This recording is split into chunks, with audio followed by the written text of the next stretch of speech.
Okay, so this is the sentencing guidelines application for Apple iPad. Just on the right-hand side, we've got a list of the agenda items I must remember to go through. So I've done the list not just for your benefit, but for mine as well. So the genesis of this application was really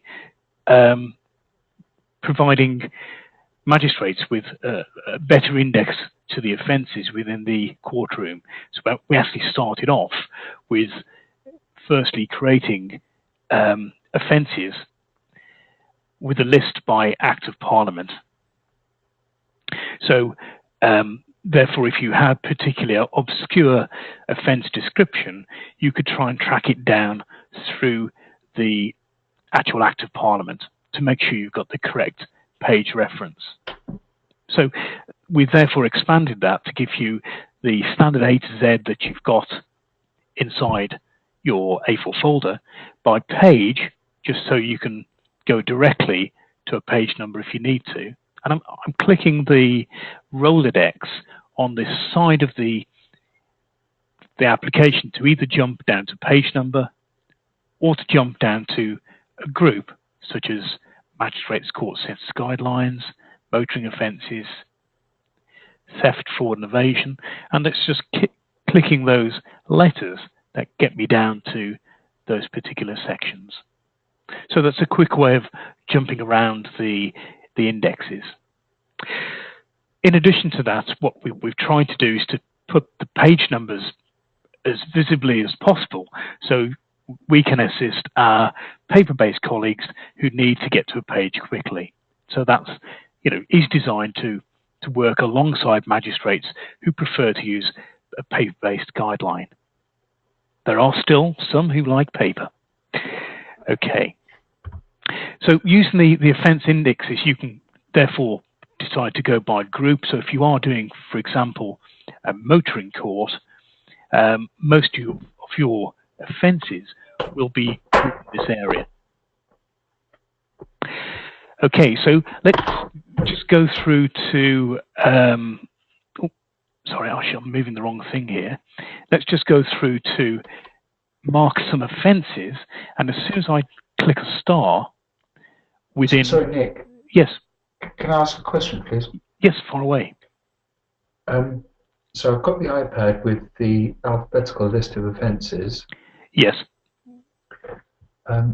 Could you tell me, on the iPad, can you tell me how to get to motoring offences, please?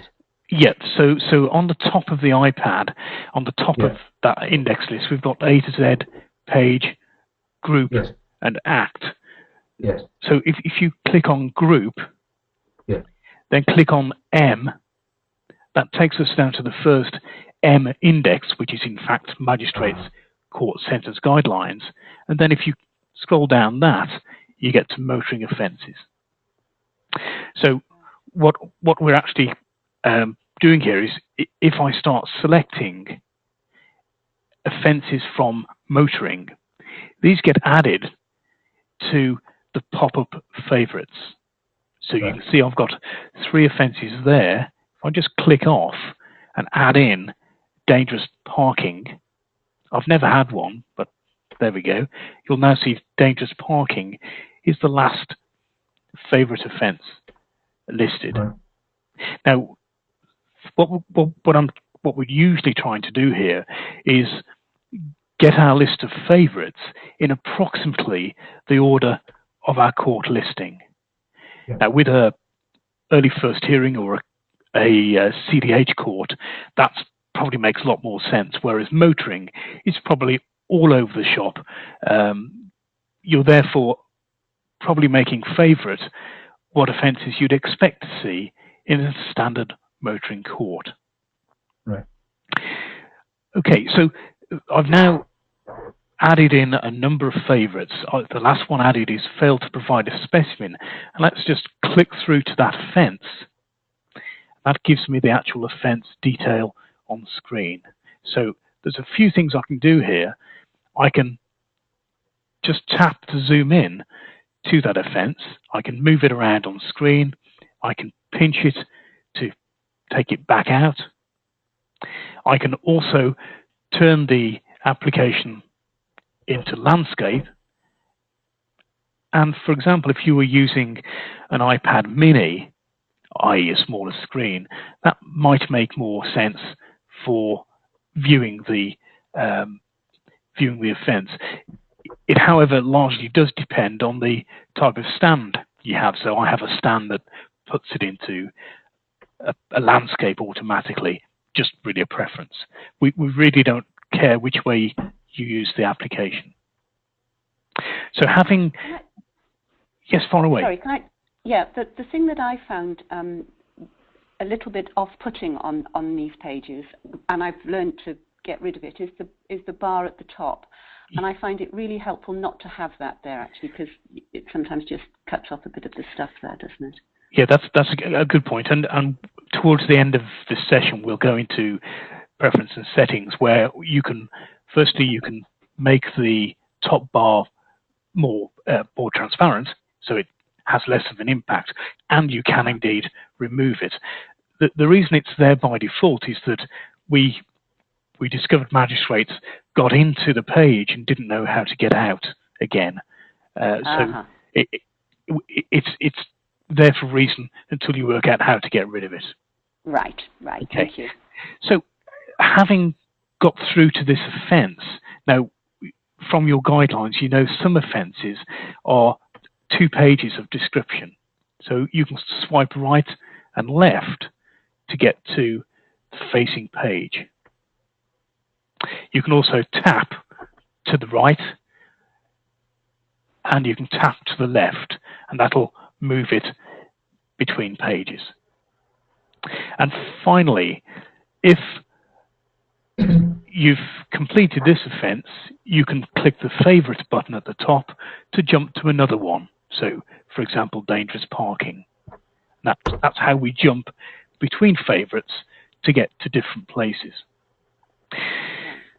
Okay, so we'll leave that there for a second. Just finally, if I uncheck dangerous parking, it will disappear from my favourites list.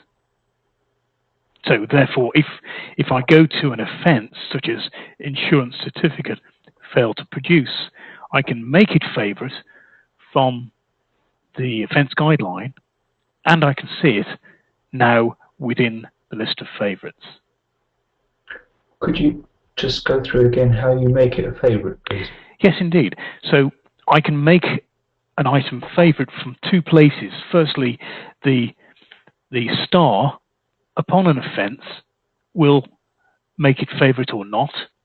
So if we can see insurance certificate is not favourite, it doesn't appear on the favourites list. If I re-enable the star, it's now gone yellow, it now appears as my latest favourite offence. Right. So therefore there are 2 ways. It's simply going through your offence list and making an offence starred. That will place it onto the list of favourites. Right. Okay, good. Okay, we're going to come back to favourites shortly. I'm just going to check where I am on a quick agenda. So we've gone into the PDF viewer, that's the offence viewer, and most of the time we're using the Magistrates Court sentencing guidelines, the latest one that's available. So we keep that up to date.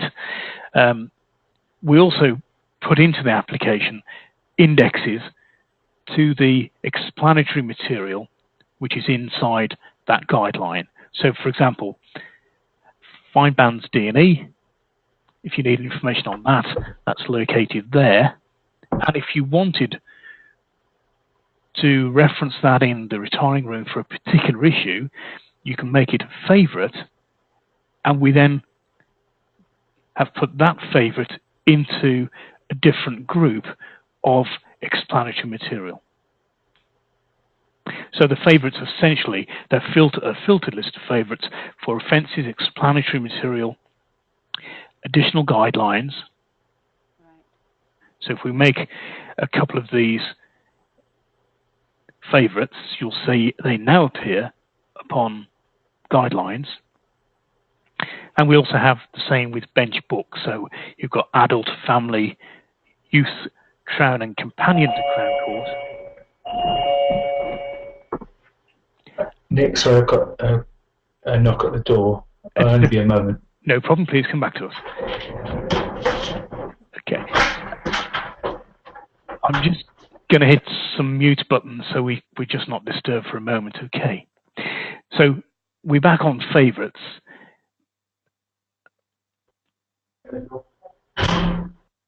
We're back on favourites, so we can see making any of these favourites inside court bench books. We'll put this into favourites for that particular bench book. And you can see we segregate these by adult, family, youth, crown and companion. So if you were for some reason having a youth represented in the adult court, which does happen for 2 offenders, you could include a reference to a youth bench book item, which would then appear inside that list. Oh, I see. Okay, so that's showing you how we can put things into favourites and reference them through the specific tab for that particular type of favourite. Most of the time, you're probably using the offence favourites, but we provide support for all the others as well. Yeah. Okay. Yeah. The second, just worth mentioning as we're inside favourites. Let's cover this. I can export my favourites to a list. For instance, if we had the perfect motoring court, Yeah.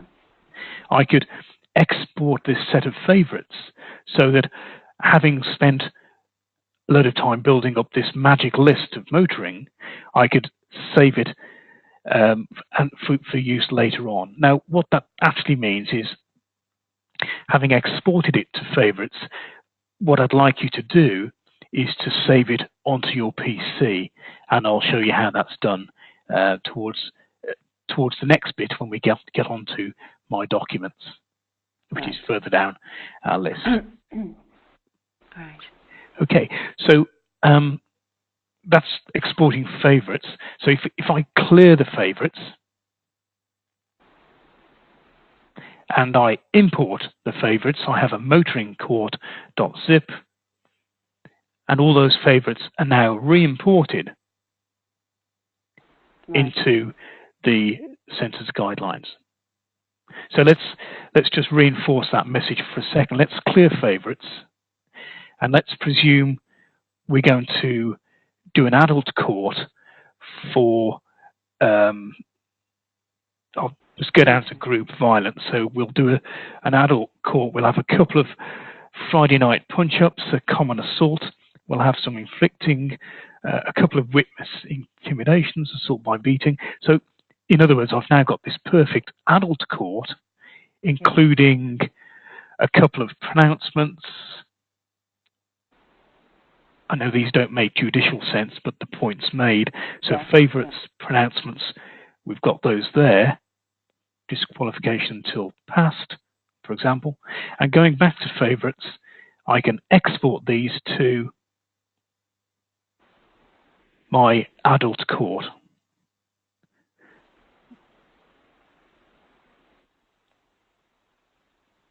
So therefore, we've given you the tools to switch between different courts with your favourite sets of favourites. Right. Okay, so that's quite useful, being able to have a perfect set of favourites for those types of courts, and those can grow with you. So as you discover more offences coming through for a particular offence, you can add it to your motoring and update or overwrite your motoring favourites, as an example. Right. So the next question is, where are those 2 files that we've just generated? Well, if I go into iTunes, I'm just going to hide this screen, and we're looking at iTunes on my iPad. it's at this point we usually find some people haven't installed iTunes on their PC, and Apple don't make it clear that that's how you can put stuff onto your iPad. You can back it up. You can do all sorts of things with it, including going into applications, scrolling down this list to file sharing, and you can see sent guides, and there are the favorite files that I've just generated. So, for instance, motoring and adult court, I could save to my desktop. Okay. Can I just ask you, Nick? Yes. I think you went into apps. You went into iTunes. I understood that bit. Went into iTunes, and then the apps tab is along the top of the iTunes bar, is it? Yes, it is. Okay, I think I might not have seen that. Okay. Yeah, so you've got summary, info. Right, that's where I am now. So the thing that's on the screen now. Yeah, and then scroll down the bottom, and you've got all your applications down here. Right. Right. Okay, thank you. No problem. So the trick was to select your iPad, then you can click on apps, then you can scroll down. Now, right. While we're in here, this even sounds like I've done some preparation for the course, but here we go. I can actually add documents back in to my own application. So let's just for a second, let's go back to my iPad and look at my documents, and there's no documents in there at all. What I can do with my iPad is go into iTunes, go to Sentencing Guidelines, and add into here documents. I've got to find them now, haven't I? Oh, there we go. Yes. So I can add into here any particular PDF files that I find useful for my court work.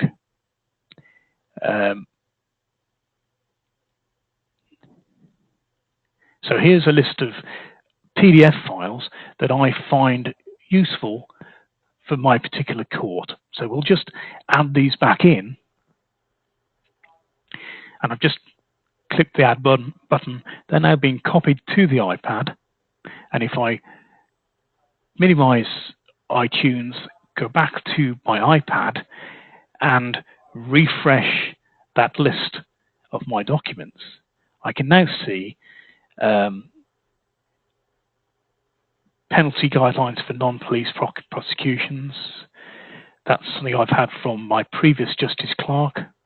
So these are all documents or things that you find useful in court. Now, what that's obviously saying is we're going to convert all those little paper inserts from your A4 folder, convert those into PDF files, and add them into the application. Okay. Okay. So these things are, you'll notice some of them have just a file name. Some of them also have a description. And it just depends how your PDF is created as to how it displays in here. Okay. So, for example, my local probation trust has given us a small template of the different programs that we support in Warwickshire. They also included some of their completion rates, which is quite a nice tool to have if you're trying to convince colleagues that a particular course could be more worthwhile than a custodial sentence. Right. Okay. So we have the same principle here as any offence in that I can make this a particular my document a favourite within my documents. I can also go back to favourites. If I make a few more of these favourites, I can click the edit button and move these down into a particular section. So, for example, if I also had some family documents, I could put them into the family area. So that's how we can move stuff around and structure my documents inside my documents. Okay, so there we go. It's still using these as the offences. I can go straight to a drug offences definitive guideline if I needed to, and that's just giving you access to any of those documents from favourites. At the same time, you could go into for example, the definitive drugs guidelines from the additional guidelines on the left-hand side here. Yes, a bit of duplication on my part. So that's okay. That's okay. Yeah. Yeah, we try to include those in there. But for example, what I have got is I've got something called benefit fraud, which is just a cut down of the factors to take into consideration on benefit fraud. So instead of me having to wade through something, I've got just what I need for a benefit fraud. I see. Which is identical to the fraud committed by members of Parliament, but they don't seem to get taken to court. But there we go. Right. Topical point. Right. Okay. So I think we're probably happy with favourites now. Just in passing, I'll show you a fine courthouse called Leamington Spa. Look at that wonderful brand spanking new building. The only thing that's missing, well, the thing that is missing is some of our defendants drinking Stella or White Lightning outside the court steps. But that's before they turned up. Okay, so that's just courts. Just some other bits and pieces. Let's run through these things on the bottom of the toolbar. First one, I've got this is just a reproduction of the guideline fines that you've got at the back of the pronouncements book, and we've modified this for the new 110 and 400 relevant weekly income for benefits and employed. And you can put in there. Now, the only reason I included this was I was the first using the app on the bench, with some fairly traditional colleagues who didn't believe that I could create a fine calculator that was accurate. So they could, if they wanted to, compare those fines with the fine calculator. Yeah.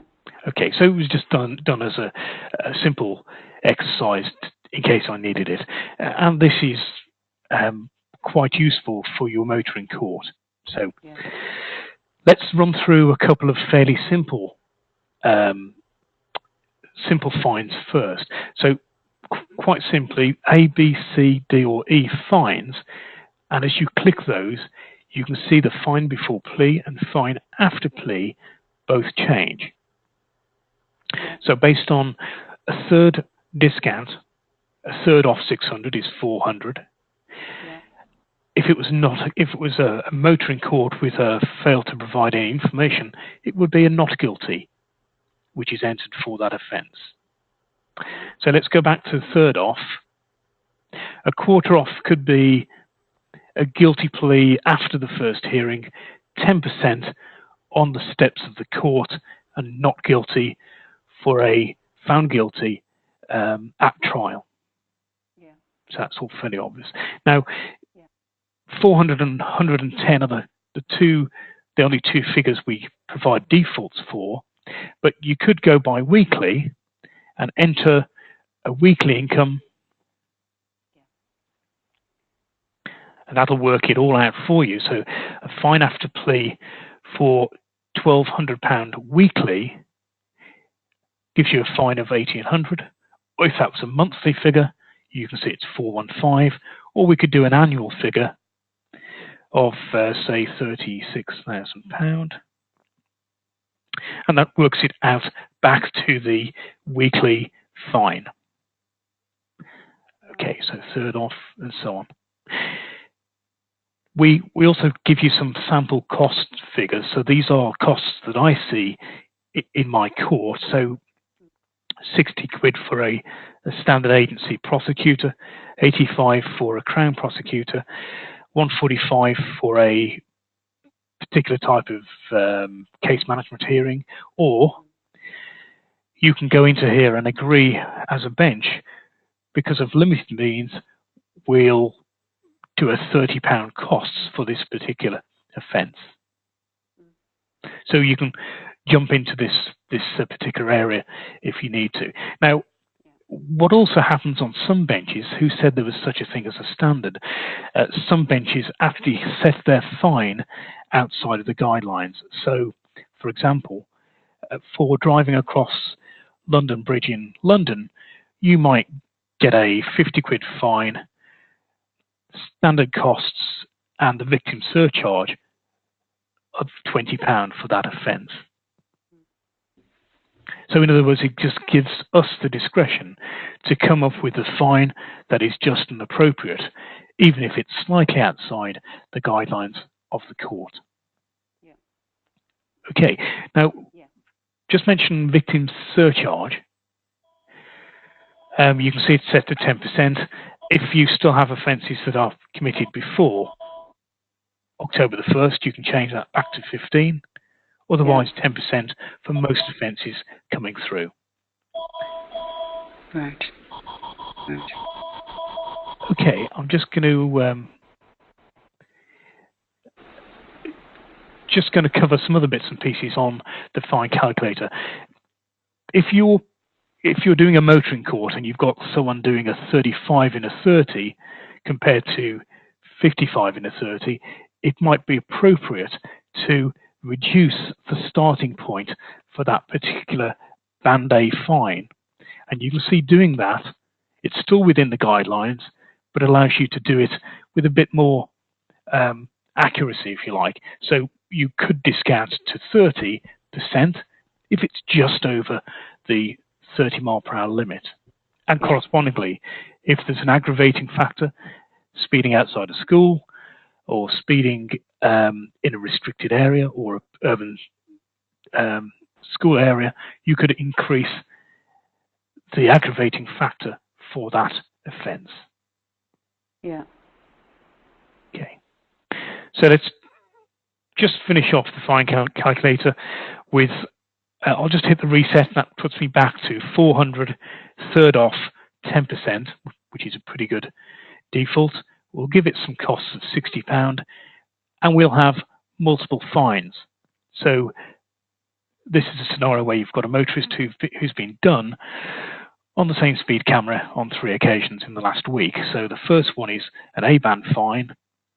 The second one, I just hit the add fine. We've switched into a multiple fine calculator. The next one was a Band B. And you can see the victim surcharge has changed to 10% of the highest fine. And we've rounded that to the nearest pound, which is £27. Nick, I'm so sorry. I've got someone at my door now. I shall just be a second. Sorry. Okay. So we'll carry on with this. If I now delete that second fine, magically we go back to a single fine calculator. And you can see I can go back to multiple fines and add in a second one. So that's how the multiple fine calculator works. And just finally, if you have compensation, you can put something in here, so we can build in anything else that needs to be added to the overall account. Sorry, I'm back. Sorry, Okay. It's Christmas. It's the Christmas stuff. Doesn't Christmas turn up earlier every year? I know. Okay, we'll jump from fine calculator to the speeding grid. At the bottom of the fine calculator, you've got a speeding grid here, and it's quite easy to use. There's a bit of reference there if you need it. That's at the bottom of the fine calculator, is it? Yeah, there's a speeding button. Can you see that? No. Right. Yes. Okay. If you can't see it, it means you're on an old release, which you just need to do an update. Okay. Okay. So this means you could pick a 38 in a 30. Should be a Band A fine, it's a national guideline of 3 points, therefore proportionate penalty would be 3 points. Let's just explain that. 40 in 30 is still 3 points. 41, the national guideline is between 4 and 6 points, or disqualify 7 to 28 days. Well, if we distribute those points proportionately between the offence boundary, 44 would be 5 points, 46 would be 5 points, 47, 48 would be 6 points. So it just converted our guideline into a logical, fair apportioning of those points across the band. Wow, okay. Okay, so this is just designed to get us through the motoring court accurately, but a little bit quicker, instead of having to jump back to page 103 speeding. So it just gets me through using that guideline. Okay. And that goes all the way up to 101 plus in a 60, 111 plus. Okay. Okay, so that's the speeding grid. If you just click back on any of the numbers on the left here, and you'll get back to that text if you need to reference that. Right. Okay, that's the speeding grid, and we keep that up to date with any changes to the guidelines. Yeah. Speeding guidelines rarely change anyway. Onto the drink drive disqualification dates. Explain what these are. These are essentially the same calculations, but termed using different terminology that we found being used by different benches. So if I change that to 28 months disqualification, you can see the dates change accordingly for the last day of disqualification, the last day of reduced disqualification, and course completed by, if the course is offered. You can have that description in weeks if you want it. And also, a company called Vernon Mann Consultancy Limited provide courses to some courts, provide rehabilitation courses to some courts or some benches, and they provide, again, specific descriptions and dates for their courses. In other words, the reality is not every bench uses exactly the same formula, but it really doesn't matter, because the people who actually decide the disqualification date is DVLA. It is not us in the court. We can say whatever you want. It's what happens on the driving license that really takes effect. However, most customers would like to know when they can drive again if they do the course successfully, so that at least you have an approximate date. Okay, let's just move on to adjournments.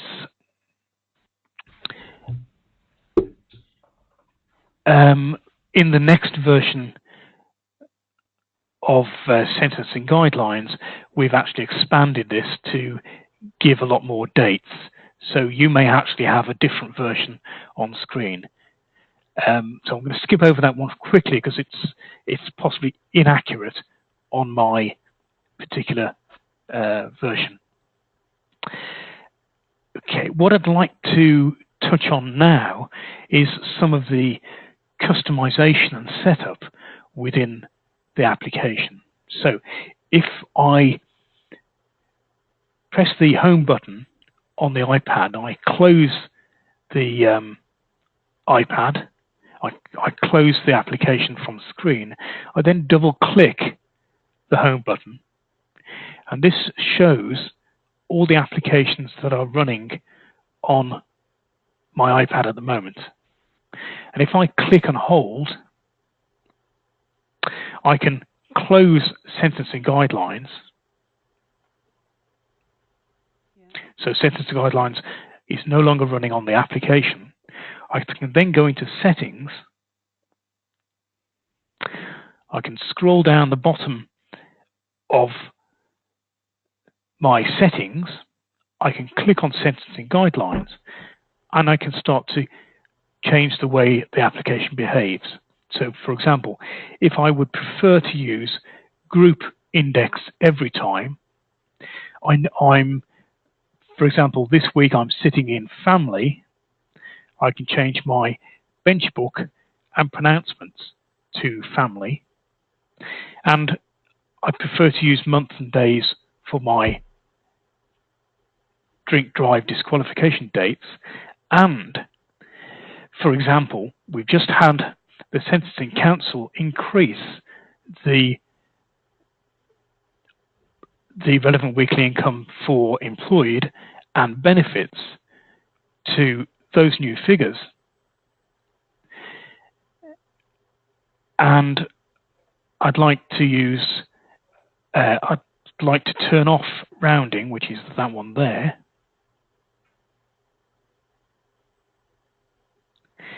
We can now see what those changes how those changes will impact the application.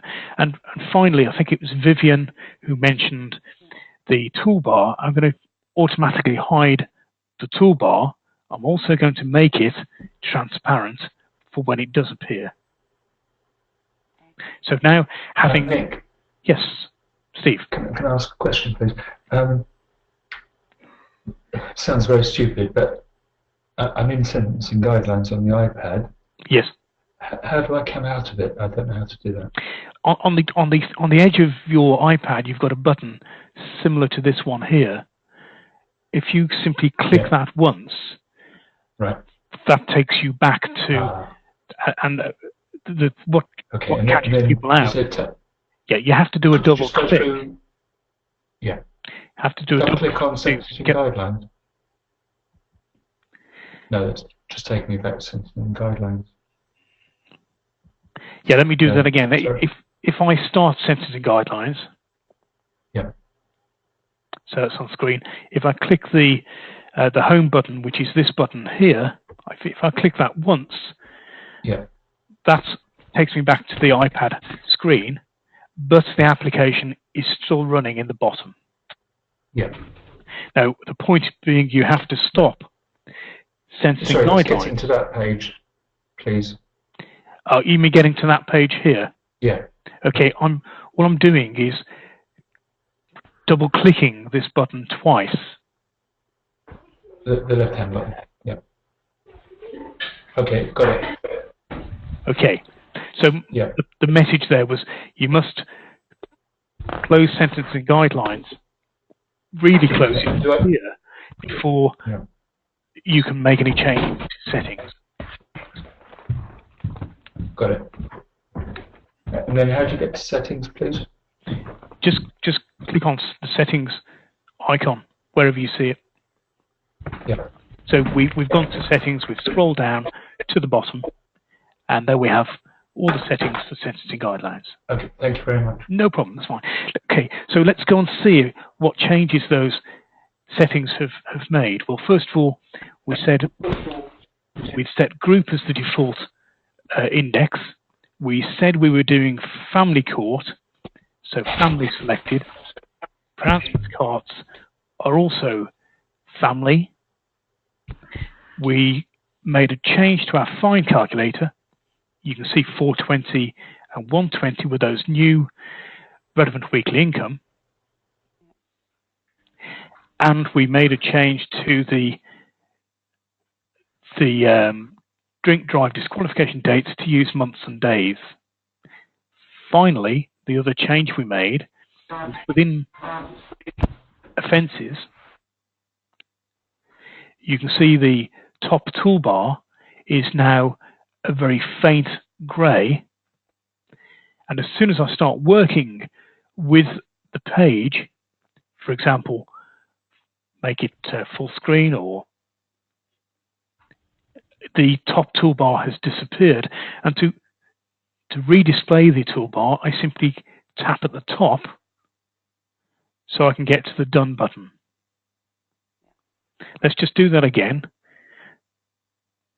So there's an antisocial behavior order, and as soon as I work on that PDF, that toolbar disappears. And just to bring it back on screen, I tap at the top and it reappears. So you only really want to make that setting change when you're comfortable using the app, because you just need to remember how to get back to that toolbar. Is a tap at the top or a tap at the bottom to redisplay the Done button. Okay.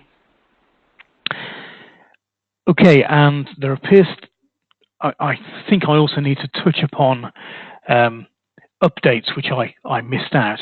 We do issue judicial updates to the application. We also issue updates through iTunes.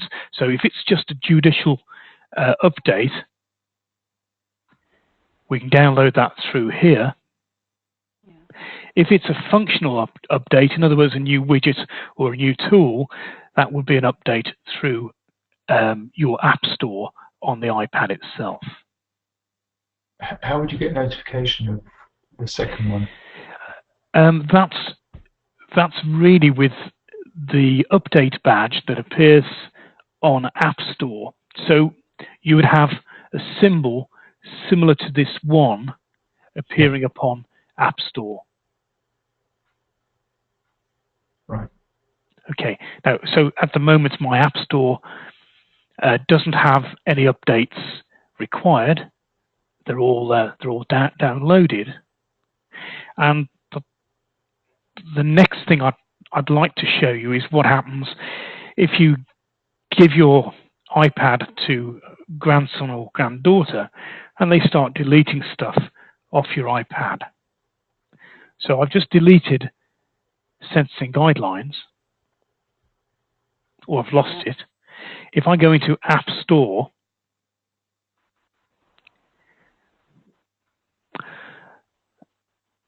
just wait for that to come up.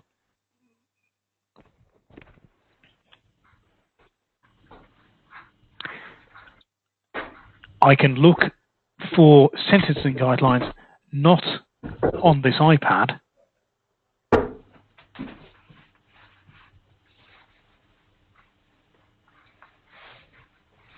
It's in here somewhere, I'm sure it is.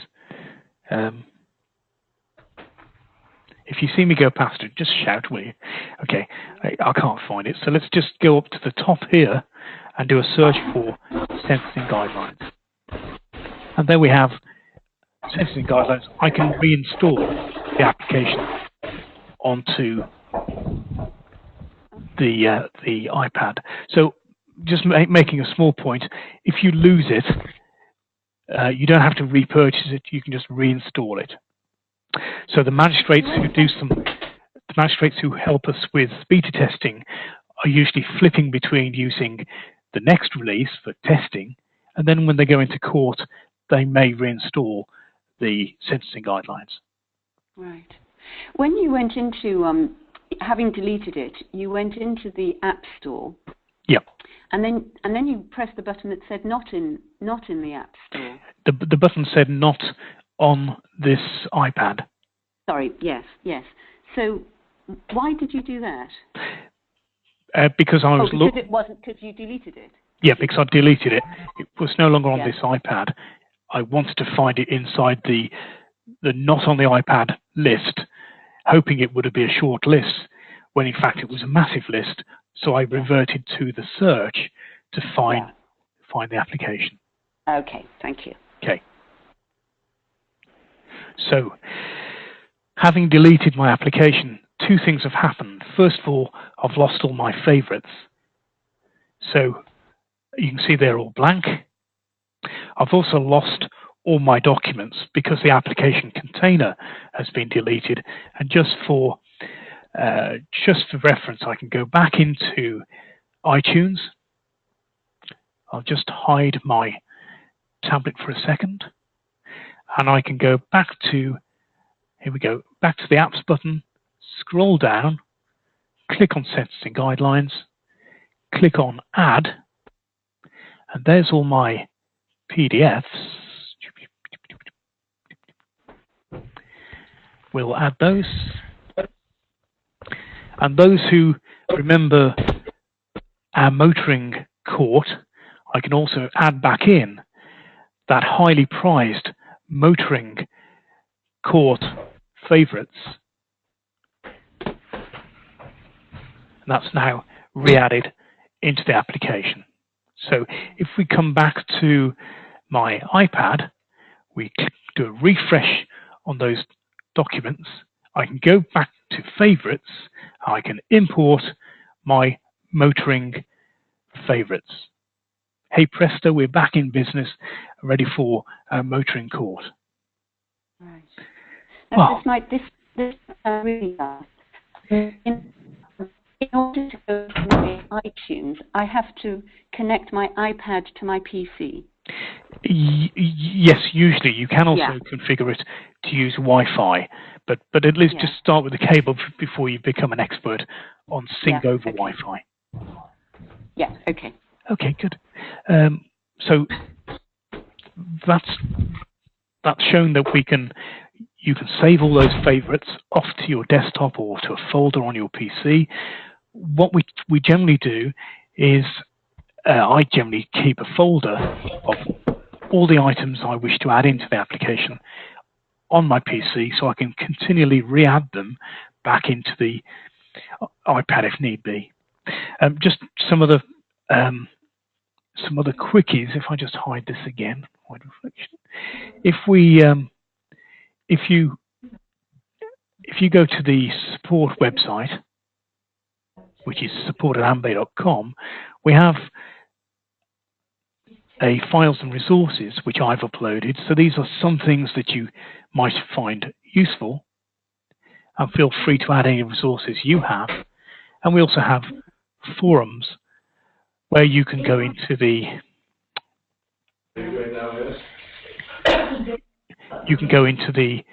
support section for your application.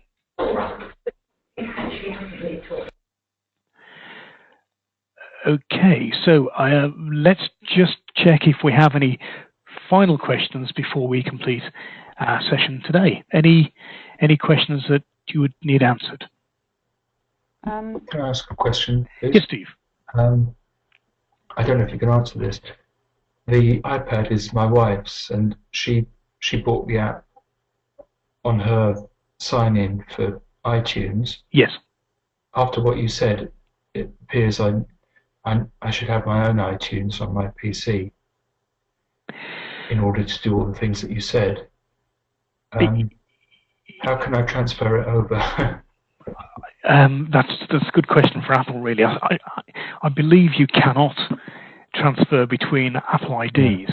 So what you're unfortunately tied into her ID, in that if you, for example, buy an iPad, you'd need to log out and log back in using her ID to download the app to your Christmas present, as an example. Okay, thank you. Okay, Christmas is coming up. It's just a thought, you might want your own. Vivian, you were just about to ask a question, I think. No, well, I think actually you've covered most things. My concern is actually thinking with iTunes. I'm struggling with that in any event. So my question really is there somewhere in your notes that on the customer support that will sort of take me through that? Yeah, possibly. Yeah. If you click on the, I think on the app groups button, we've got sentencing guidelines for Apple, and there's a Wikipedia of questions and answers and bits and pieces. So within here, there is probably, someone's giving me a thumb down here. That's not very nice. There is probably adding your own documents into the sentencing guidelines application. So this is some text and diagrams, and a video at the bottom as well. Okay, that's great. Thank you. Okay, no problem at all. Yeah. Okay, so iTunes is worth getting to know because it's a good way of backing stuff up and adding stuff into your application. One other suggestion: I also add all the PDFs that we use into Adobe Reader. So if you go to, if I do a new tab, and you go to the Sentencing Council,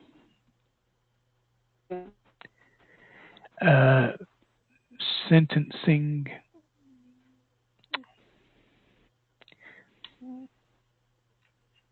Just let Google find it for us. If you go to the Sentencing Council, you'll find a link called Guidelines to Download, and these are all the ones that we put inside the application. So you can also download these and put them into Adobe Reader. It's just a belt and braces, just in case your grandson does delete the app and you've not checked it before going to court, you at least have those available on the iPad. So you can see inside, if we just go back to my application, if I close down Sentencing Guidelines, go into Adobe Reader, I've got a list of documents and I've got all those PDFs available just in case I do need reference to them. Right. Okay. I've put some of my stuff actually, and I think this is more by accident than design, but I put some of my stuff in my bookstore. So, for example, I have I had a problem with my pronouncement guidelines at the beginning of using the app. So someone sent me sentencing guidelines, and they went straight into my bookstore. And likewise with some other bits and pieces. So I'm able to take it from there. Yes. Yeah. Yes, indeed. And there's other bits and pieces. You'll probably find there's a few other applications you might want to add, which work with just Word documents. So there's something called Documents. Yeah. Which this is where I put all the bench Word documents, so I can look at these in a meeting without having to take any paper. Right. Okay. So that's just an application called Free Documents. Let's just find out what was it called. So yeah, that's called Free Documents. It's a freebie which you could download. Right. Thank you. Okay, and this of course you have to have Angry Birds. That's important as well. I don't know anything about Angry Birds. Well, it's worth downloading and just seeing if you get to like it. Okay, I'll do that then. Okay. Any other questions, folks? Not from me, thank you. No, thank you very much. Okay, that's great. Can I thank you for your time on the course, and please spread the word. We're just trying to make sure we look professional when we use technology on the bench. Yeah, I will do. In fact, I just want to say this. I have spoken with a number of people about the software, and I have told a number of people that I'm doing this training today. So I will tell them that it was successful, and hopefully you'll hear from them and maybe get somebody on your next course. Indeed, and I will publish the link to this session which we're recording. I'll publish that and make it available both through the website and also in the support forum. Just in case they haven't got the time, they can still jump on this session. Yeah, okay. Well, thank you very much indeed. Okay, Nick. Thank you all for joining. Thank you very much. Okay, bye-bye now. Bye, thanks.